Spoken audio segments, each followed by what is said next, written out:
Hello, everyone. Welcome to my podcast, IrieTalks. This is Corey, the director of the Irie Group. And the guest I have on with me today is someone very special to me.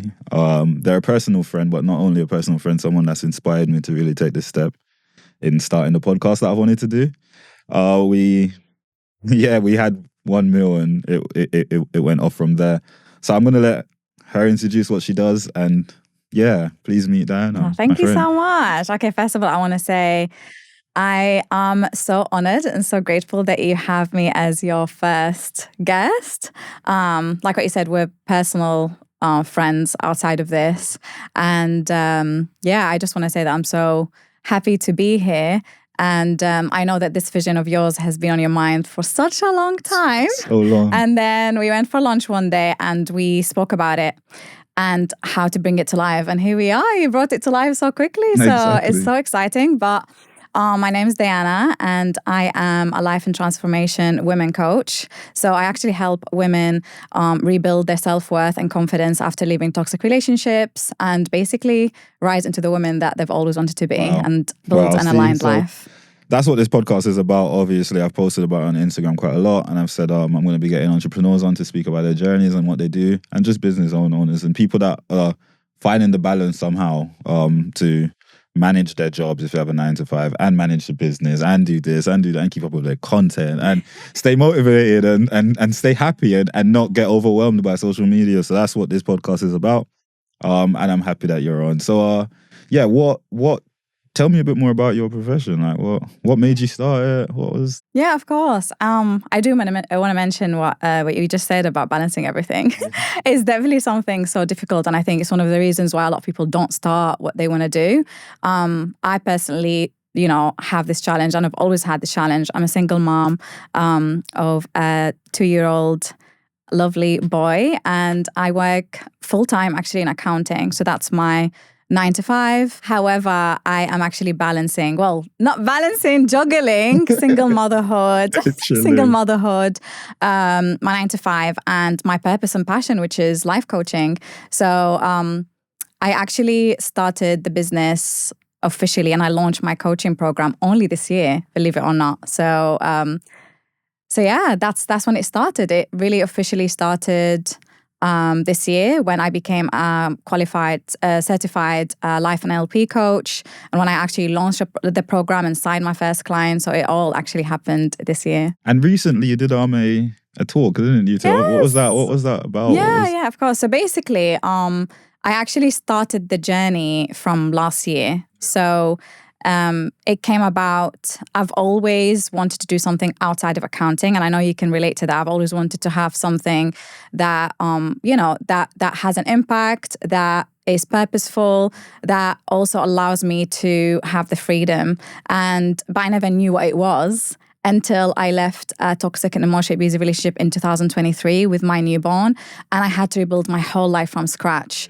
And because I managed to work on my subconscious reprogramming and mindset, and I had to release a lot of limiting beliefs, and I've been on this journey of transforming my whole life and rebuilding, I started investing in coaching when I went back to work, and it changed my life. Wow. And that's exactly how I knew what my purpose was. I was like, okay, I know that I want to help women, especially single moms that feel like they're alone, that feel like they can't do anything because of their pain. And if I can do it, then hopefully I can inspire another woman to do it. So it's always been on my mind, but I started creating content actually intentionally last year in August. That was my first post. And I've been investing in coaching, working on my healing. And I've been posting content, sharing my story, and to now this year, not only I became a certified life coach and launched my business, I actually had opportunities like what you just said, where, women business owners invited me to be a guest speaker at a women empowerment event for moms. And that was in the UK, which was incredible. I'm so grateful. And I think this is the power of actually like using your voice and starting something that you're passionate about and taking that first step, really, yeah. You said a lot of amazing stuff then, but you said one thing that made me think, like juggling. You said you're juggling social media, not balancing it. What do you mean by that exactly? I mean that when I actually started the decision to invest in doing something for myself, coaching, starting to post content, it was actually still very fresh for me when my son was still very young and I didn't have any support at the time. So when I say not balancing, I was actually just not sleeping. Like I had to sacrifice things. So like I still do, you know, not everything is what you see on social media where it's perfect and all happy days and everything is just easy. It's really not easy, but when you have so much passion and purpose and a like big vision and clear why, it makes it so worth it. So I would sacrifice sleep, and I still do, especially because I've got my 9 to 5 still. Also sacrifice a lot of the time and energy that I used to spend on, let's say, like unaligned friendships or watching Netflix or, you know, just things that I used to do on autopilot without thinking, that when I became a single mom, when I kind of had no choice but to actually build something that will allow me to be financially stable, to be purposeful, to be happy for me and my son, that's when I became so strict with my time boundaries. And I had no choice but to be very strict. And that's how the shift started to happen, I guess. Yeah. Okay. So balancing a 9 to 5, how do you do that? Because I obviously am a business owner, as you know, and I also work 9 to 5, which a lot of people don't know. And when I tell them, they're very shocked. They're like, oh, I would have thought that Irie is your full time. It is my full time because that's my baby. But I do also give my time to someone else. Exactly. And it's like, I never know what to really tell them other than if you want it enough, you will just find the time. Is there anything else that you could possibly tell them, that like balancing a 9 to 5? Because a lot of people won't take that step because obviously they think that they've got this responsibility. I'm very grateful and lucky in the sense that even though it's my full time, I work 2 days, only 2 days a week in the office. So, you know, just I'm pretty sure if you're doing it full time from the office and you're commuting, it might be a little bit harder. But I genuinely think it's the biggest thing that you can do is reframing your mindset from, because I've had that for such a long time, and you might have had that as well, where I would dread what I do. Like, I hate accounting. I hate this. You know, this is not me. This is not fulfilling. And I would just dread every single day, you know, and just play the victim mentality. And I'm like, you know, why can't I just leave this and just pursue my passion full time? However, in reality, again, it's not like what you see online. I am a single mom. I've got responsibilities. You know, I got to pay the bills whilst building my dream. So once I actually, and this is something that you can do if you are doing a job that you're like, I know I don't want to do this forever. I know that I hate it. It's not me.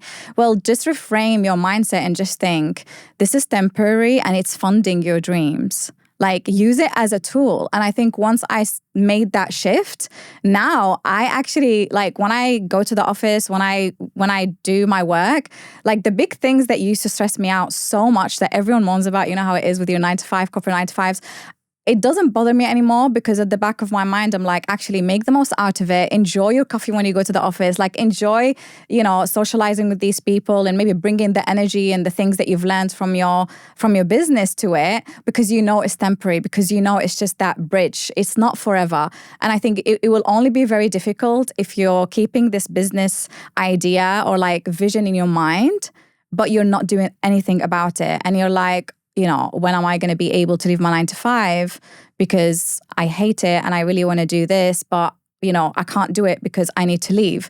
So it's literally just the power of reframing and changing the perception of your current reality that you don't like. I agree with that. I think it's when you see your business as like more than just something you want to do. Do you know what I mean? Like, you will just find that time. I think me too, I work 52 hours a week for mentoring. Obviously I mentor, and then I obviously have my removals and decorating and painting and all of that I do, and then now I've started this, and it's a lot of I need to find the time to do it, but because I want to do it, I do find that time. And so I think it's easy to, but it is easy to just not like feel like you can't do it. Do you know what I mean? So this is not about like just saying like we can, because obviously it's hard. Like you've just said, it's hard finding the time to balance, but you do it because it's something that you're passionate about. So yeah, I think it's an interesting one. I was gonna say we all have that like why me moment. When I started my business, there's two different sides of why me, right? There's one side where you could be like down and against the world, like why me? I had a van breakdown, so so I would pick customers. I would like pick a customer's stuff. I would speak to them until they go back inside the house to then try starting the van because it might not turn on. So, and that's the van I've started my removals company with. And I'm like, one time I tried turning it on, the van wouldn't start. I'm like, why me? Do you know what I mean? So that's like a why me moment. And then you can have another why me moment. Like something amazing happens and you're like, why was I chosen to be in this opportunity? Now I can give back to people. Now I can start this. So have you ever had any of those why me's like in your career? Like have you ever thought, oh, why does this have to happen to me? Or yes. Yeah, I think in terms of like the whole business journey, I would say like it's not more like why me. It's more like I've had a lot of moments where I'm like, I was so ready to just fully give up, like fully like, this is too much. I'm there's only so much that I can do. And I just need to give up. I've had a lot of moments where I just wanted to give up. And it's because I didn't have a van, so it wasn't that, because what I do is online. But it was like, for example, like I posted for like nearly a whole year and I invested so much of, my 9 to 5, like, money and stuff into like growing and learning the skills. And I wasn't seeing any growth. I wasn't seeing any tangible results. And I was like, no one's liking, no one's commenting. Like, I still don't know, what the heck, like, what is the business going to be about? And it was so difficult to keep going because I was a single mom, because I was like, do I need to use my logic? Do I need to just be and do what everyone else tells me to do, which is be realistic, like focus on your survival, you and your son, and just do what you're doing and that's it. Everything else that you're thinking about, you're trying to do is just a bit diluted and it's a bit risky. And I've had so many times where I kind of did give up, but I would go back and try not to go back and post and like pursue it. But I just couldn't not go back to it because I had to remind myself of this like big clear why. Like, why am I doing this? It's for the long term.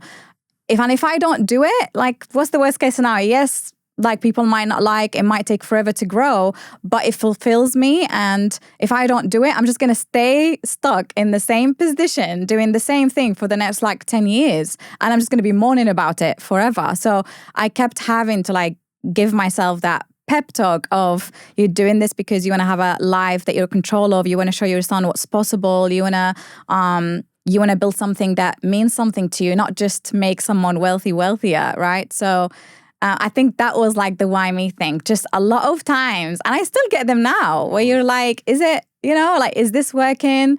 Is it worth all the time and the energy that I don't have, but I'm actually doing? Because you have to make the time. You don't have the time, you make the time. I don't know how to explain it, but no, that's true. But I think it's like, and I think even outside of the financial gain, it's things that happen on your journey. And I would love to know like what happened on your journey when you started pursuing your business outside of your 9 to 5, where you start seeing things that like, I feel like God, the universe is like showing you things that like make you feel that like, okay, like this is working. Okay, like this is worth my time and energy. And for me, it wasn't even signing my clients and getting the sales. It was literally getting, DMs from women from all around the world telling me that post changed the way they just feel and gave them hope and like, changed their whole day and inspired them and, thanking me for what I'm doing and making them feel less alone. And obviously, being the guest speaker at someone, being invited to a podcast, even like your podcast, like I think these are the things that happen on your journey that feel like, they just give you that extra like motivation and boost of like, okay, I know I'm on the right path. And if I wasn't doing what I was doing, none of these small things would have happened. Hearing you say that is something, because obviously, as we've said, we're close friends. So I kind of know your journey and know what you've been through. And it's funny hearing you just say that, because when you were talking, I was thinking it's a full circle moment, because you were saying like you struggled carrying on because the engagement, and now you've got like so many posts has gone viral, and like you're here and your engagement is so high now, and your following is growing, and it's a testament to show that if you keep going, it will happen, and if you really doing it for the right reasons. It's intention. My friend, shout out to Shaq. My friend Shaq, he always says it's the intentions, bro. It's the intentions behind what we're doing. When we're on a job, when we're painting, it's not looking at the money and how much it's gonna cost. It's how good can we leave this property? How many more referrals are we gonna get? So when you were just talking and you were saying like just not giving up and keep going and you know why are you doing this? It really does. It's amazing to see the growth that you've done. I was gonna say, the thing is, you would never stop growing. Like we're always growing because you also have a coach, right? That obviously helps you do what you do. So it's like, yeah, we never stop growing, and that's good. How long have you been working with your coach for? Yeah. But this is the thing. I think, like what you said, I've grown. I think like from 3,000 to like 21,000 followers in literally like around 3 months, which is, you know, a crazy growth. And I think like, but it, like what you said, it's a testimony because I kind of knew at the back of, obviously I've been investing in like different mentors, not just one mentor. I've actually had different coaches on my journey. I've had like a mindset coach, a life coach, a business coach, a content coach. I've just been like investing in my growth because you're always growing. But I've learned this one thing from the last investment that I made in a cohort called the Creator College. And the creator has like 8 million of an audience, and he is, you know, he's built a personal brand, and obviously he was a great mentor to learn from. And he said one thing, and he literally said, if you learn the strategies and if you have like a clear why, and if you keep showing up, there is literally no way that it's not going to be a day where you are going to go viral and you are going to grow. It's just a matter of when. So when I hit that, I was like, the when is not my responsibility. I just need to do my part that I'm in control of, which is, okay, I've learned these skills. I am in control of showing up, even when I feel like down and low. Yeah. But I didn't. And then before you know it, you're like, whoa, like it's the now is like now. It's not in 10 years. Yeah. But it just shows that, like, you know, nothing that you do is like ever wasted. It might really like feel like, I still have these days now, like it might really feel like I'm doing all of this work and nothing is moving, nothing is working. Like, is it enough? Am I doing something wrong? But actually in the background, you're planting the seeds. Like, you know, the flower is not going to bloom overnight.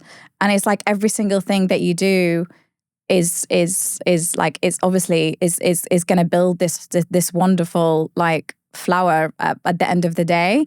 So I have a new business mentor now that's helping me with just, you know, giving back more to the community that I've built already. So it's like I'm focusing more on like, how can I serve them better? How can I show up and help them and give more value? And how can I refine my different like offers to like help a wider range of like different women around the world. Saying all that, like having a coach and everything, is obviously, it helps you to understand how you can better your service, right? And we all need people that, because there's always going to be a smarter person in the room. And as you said something that correlated to my favorite quote ever. And my favorite quote is that a loser is a winner is a loser that tried again. Sorry. And it's basically what you've been saying. It's like, you know, you'll post, and if when the no engagement is happening, that's basically you losing, right?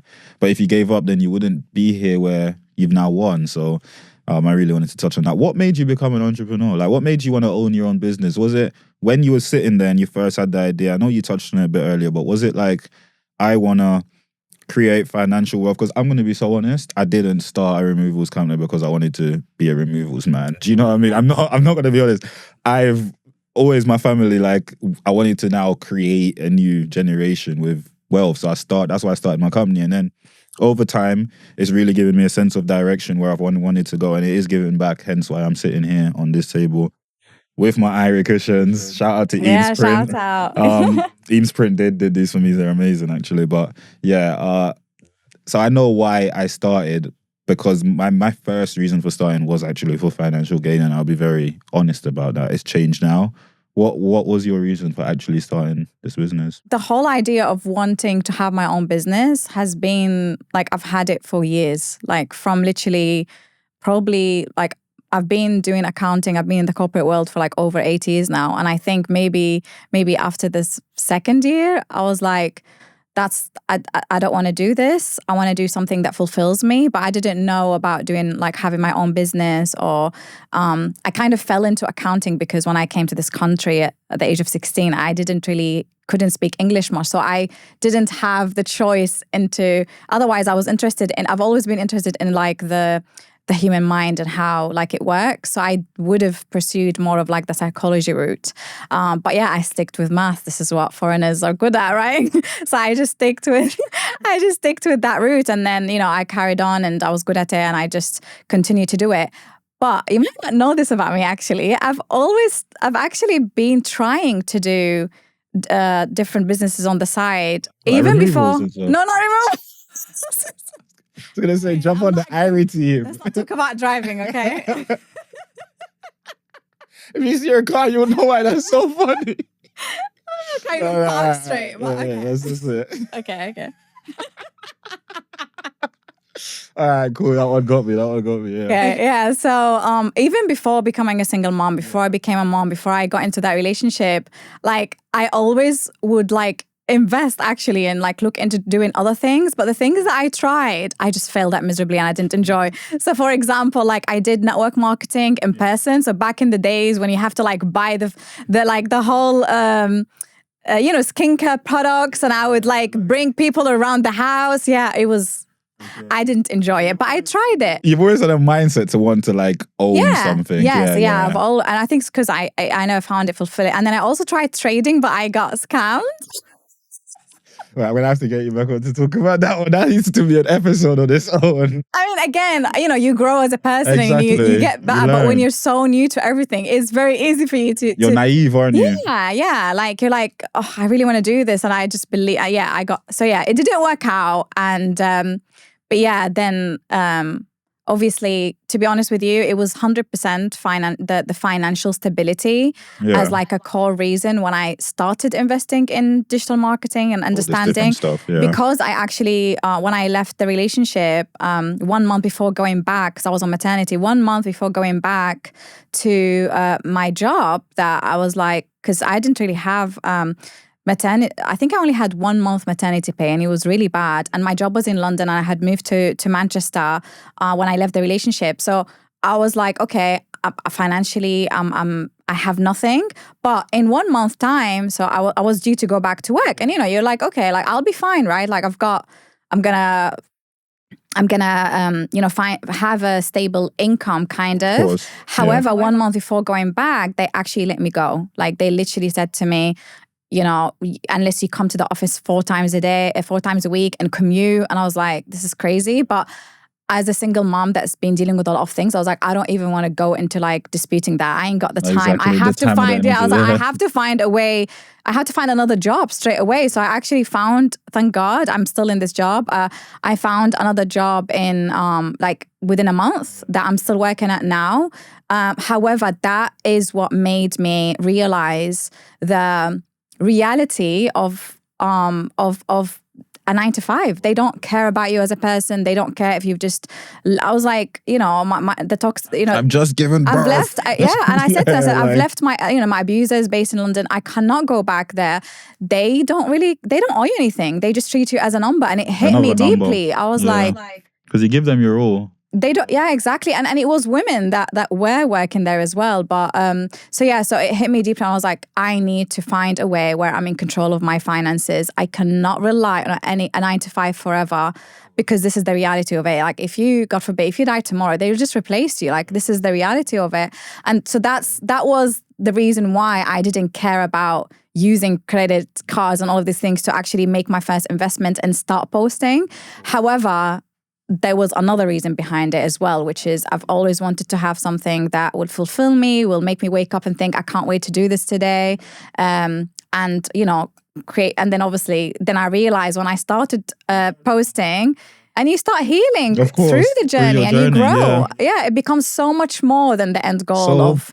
what would you say to anyone that, first of all, what would you say to anyone that, any person that's actually in a toxic relationship and is trying to find a way out?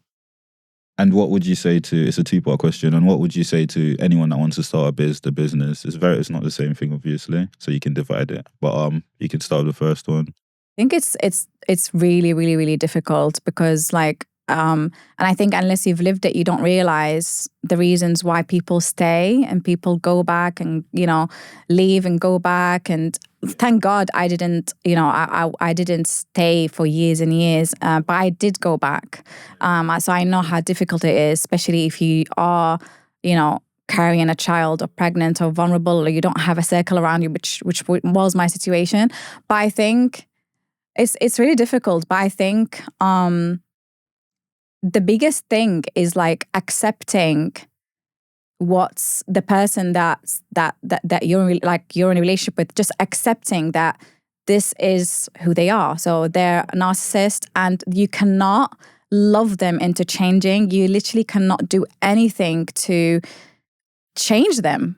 And sometimes, you learn that the hard way because I've learned it the hard way. I had to do everything in my power to, love them, to change, to, save that family unit and, do everything in my power to make it work.